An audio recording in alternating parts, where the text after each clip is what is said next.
গত মৌসুমে premier league শিরোপা জয়ের পথে সব মিলিয়ে লিভারপুল হেরেছিল 4 ম্যাচ, কিন্তু এবার প্রথম 9 ম্যাচেই চতুর্থ হাত দেখে ফেলল দলটি।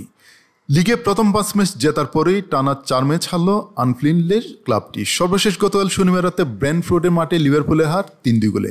তবে 4 হারের মধ্যে এই ম্যাচের পারফরমেন্সকে সবচেয়ে বাজে বলে মন্তব্য করেছেন লিভারপুল কোচ আর্নে স্লট। প্রতিপক্ষের মাঠে হারের পর লিভারপুল কোচ স্লট বলেন, 4 হারের মধ্যে আমার মতে এটাই সবচেয়ে বাজে। প্রথমার্ধে এবং দ্বিতীয়ার্ধের কিছু সময় আমরা স্বাভাবিক কাজগুলো ঠিকঠাক করতে পারিনি। আমার মনে হয় তারা আমাদের চেয়ে বেশি ডুয়েল জিতেছে। ব্রেন্টফোর্ডের মাঠে ম্যাচের 5 মিনিটেই পিছিয়ে যায় লিভারপুল। কর্নার থেকে বল পেয়ে গোল করেন, স্বাগতিকদের এগিয়ে দেন ডাঙ্গো ওয়াতারা। এরপর কয়েকবার চেষ্টা করেও সমতা ফেরাতে পারেনি অতিথিরা। উল্টো প্রথমার্ধের শেষ দিকে কেভিন শার্ডের গোলে 2-0 ব্যবধানে পিছিয়ে পড়ে অলরেডরা। যোগ করার সময় অবশ্য মিলোস কেরকেজের গোলে ব্যবধান কমায় লিভারপুল। বিরতির পর 7 মিনিটেই ইগর তিয়াগোর পেনাল্টি গোলে ব্যবধান 3-1 করে ব্রেন্টফোর্ড।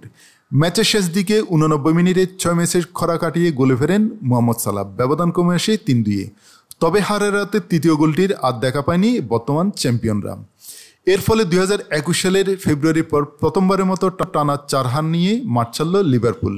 এ হারের পর লিভারপুল এখন নেমে গেছে পয়েন্ট তালিকায় 6 নম্বরে। 9 ম্যাচে তাদের পয়েন্ট 15। শীর্ষে থাকা আর্সেনালের পয়েন্ট 8 ম্যাচে 19।